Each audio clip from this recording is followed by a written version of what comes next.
You're 22, fresh out of Queen's College with a biology degree you'll never use. Your father's an accountant.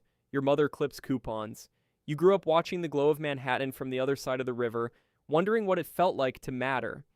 Today, you're going to find out. The trading floor hits you like a wall of sound. Phones screaming, men screaming louder. Your mentor, Mark Hanna, takes you to lunch, orders martinis before noon, and tells you the secret. The stock market is a fugazi. Fairy dust. Your job isn't making clients rich, your job is moving their money into your pocket.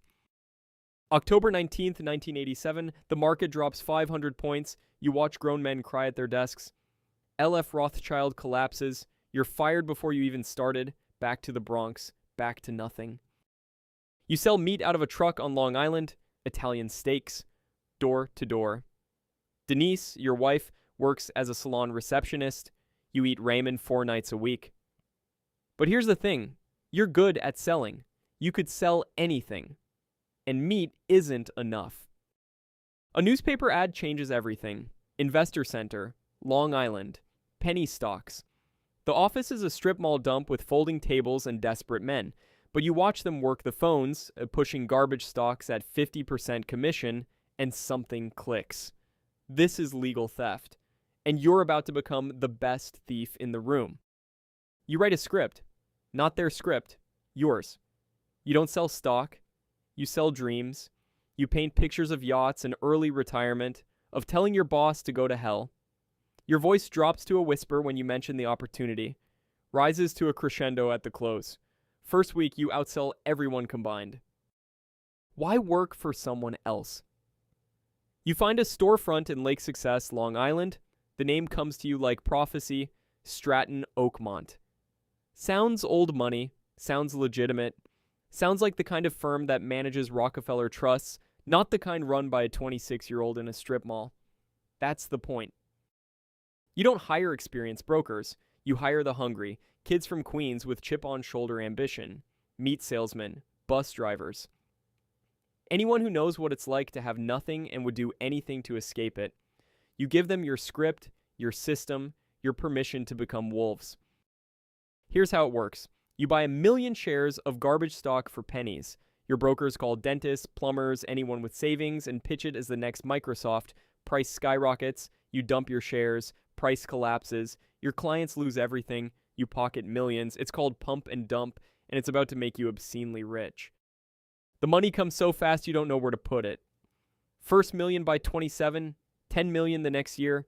You buy the mansion in Old Brookville, the white Ferrari, the helicopter. Denise looks at you differently now. Everyone does. You're not the Bronx kid anymore. You're Jordan Belfort, the Wolf of Wall Street. Her name is Nadine. She's a model. She walks into a party on someone else's arm and you can't look away.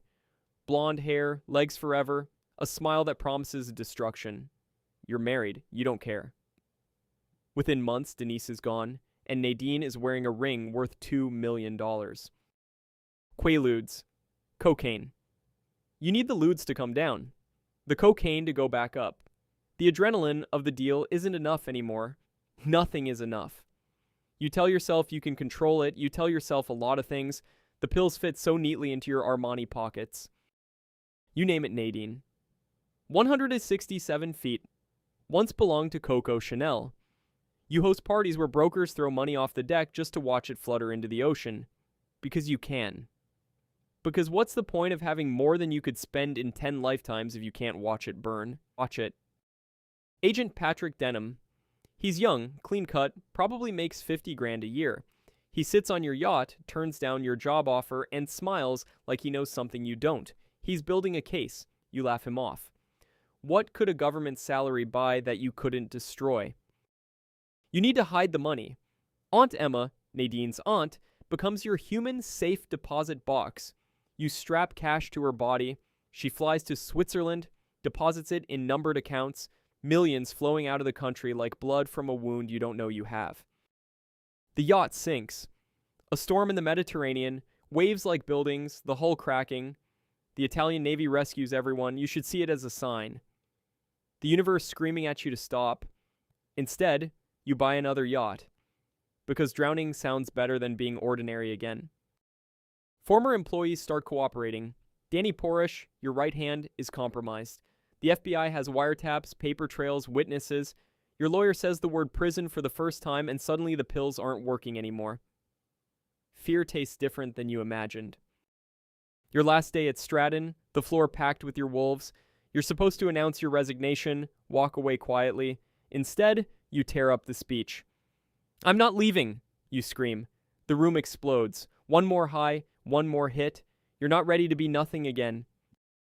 She files for divorce after the car incident, the one where you crashed the Mercedes into your own garage, your daughter in the back, so high you couldn't see straight. Nadine takes the kids. The house goes quiet. All that money, and you can't buy back a single moment of it.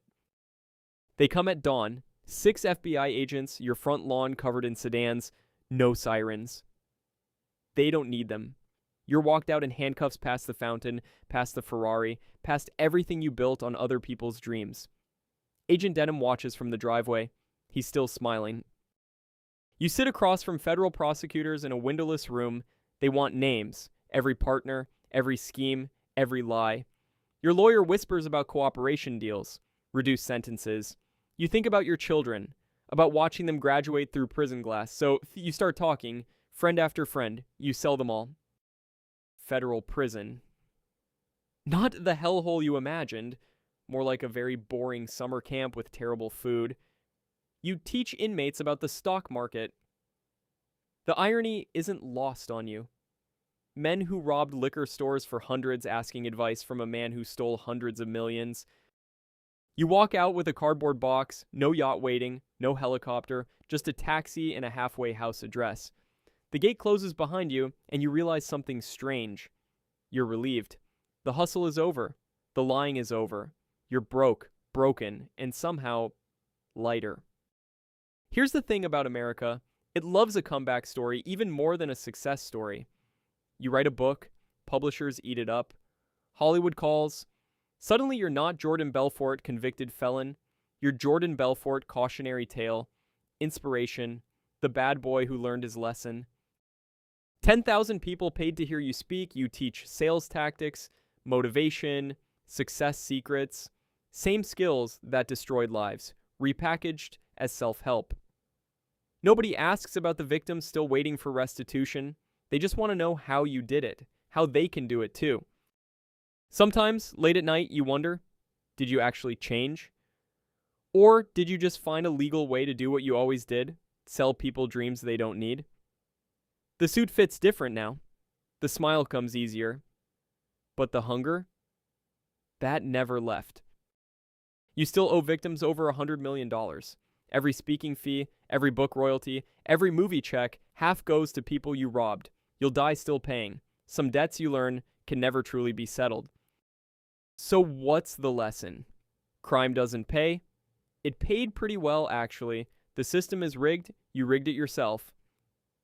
Maybe there isn't a clean moral. Maybe the story is simpler than that. You wanted everything, you got it, and it wasn't enough. It's never enough. That's the real curse of the wolf, of the CIA.